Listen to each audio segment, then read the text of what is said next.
আল্লাহ রাব্বুল আলামিন বলেন, ইন্না নাহনু নাযালনা যিকরা ওয়া ইন্না লাহু লাহাফিযুন।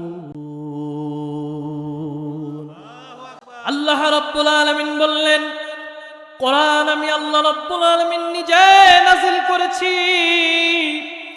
আর এই কোরআনের হেফাজতের জিম্মাদার স্বয়ং আমি আল্লাহ রাব্বুল আলামিন। পৃথিবীর জমিনের মধ্যে বাতিল শক্তিরা যতই কোরআনকে নিষিদ্ধ করার চেষ্টা করুক না কেন, এক শ্রেণীর জালেম ছিল যে সংবিধান থেকে বিসমিল্লাহকে নিষিদ্ধ করতে চেয়েছিল। অদূর ভবিষ্যতে এই সমস্ত জালেমদের থেকে শিক্ষা নেওয়া উচিত, যারা সংবিধান থেকে বিসমিল্লাহকে নিষিদ্ধ করতে চেয়েছিল। আল্লাহ রাব্বুল আলামিন এমন ভাবে এই সমস্ত জালেম গোষ্ঠীর পরিণত করেছেন, গোটা বিশ্বের মধ্যে মানুষজন এই জালেমের নাম ঘৃণা ভরে প্রত্যাখ্যান করে। আল্লাহ রাব্বুল আলামিনের প্যারা রাসূল, পৃথিবীর জমিনের শ্রেষ্ঠ একটা জিহাদ ছিল বদরের জিহাদ। বদরের জিহাদের আগের রাত্রে নবীজি সাল্লাল্লাহু আলাইহি ওয়াসাল্লাম মহান রবের দরবারে দোয়া করছিলেন, আল্লাহ আগামী কালকের বদরের ময়দান আমার 313 জন সাহাবী 1000 কাফের সৈন্যদের বিরুদ্ধে জিহাদের ময়দানে মালিক আপনি আমাদেরকে হেফাজত করেন, আপনি আমাদেরকে সাহায্য করেন। মহান রবের দরবারে রাসূল করিম সাল্লাল্লাহু আলাইহি ওয়াসাল্লাম যখন দোয়া করছিলেন, তাহাজ্জুদের সময় নবীজি এমন ভাবে আল্লাহ রাব্বুল আলামিনের দরবারে দোয়া করছিলেন। দোয়ার মুসনুন তরিকা হলো সিনার নিচে হাত রাখা, কিন্তু রহমতের রাসূল যখন আল্লাহ রাব্বুল আলামিনের দরবারে দোয়া করছিলেন, হাতখানা আরশে আজিমের দিকে তুলে দোয়া করতেছিল আর চোখের পানি ফেলে কাঁদতেছিল।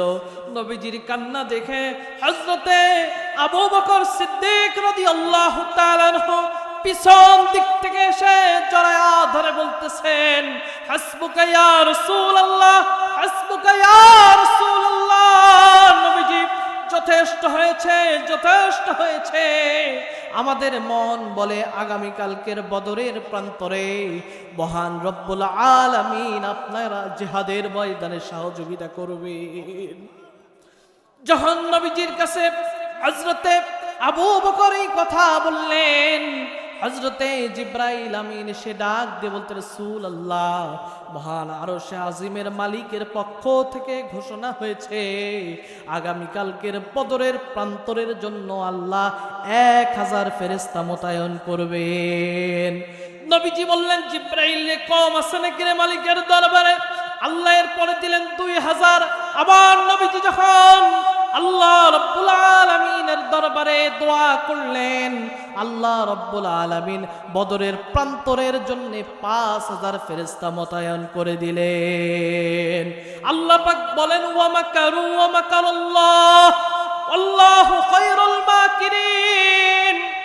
কাফেররা মকর করে দ্বীনের বিরুদ্ধে, আমি আল্লাহ রাব্বুল আলামিন মকর করি কাফেরদের বিরুদ্ধে। আল্লাহর মকর হলো সর্বশ্রেষ্ঠ মকর।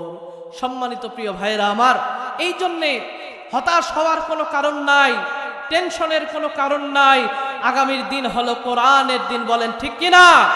আগামীর সমাজ হবে কোরআনের সমাজ। কোন চান্দাবাজ, কোন দখলদার, কোন জালেমকে আর ক্ষমতার মস্তদে আমরা দেখতে চাই না। আওয়াজ দেন ঠিক না ঠিক? আগামীর দিন আমরা কোরআনকে ইনশাআল্লাহ নির্বাচিত করে ক্ষমতার মস্তদে আনবো।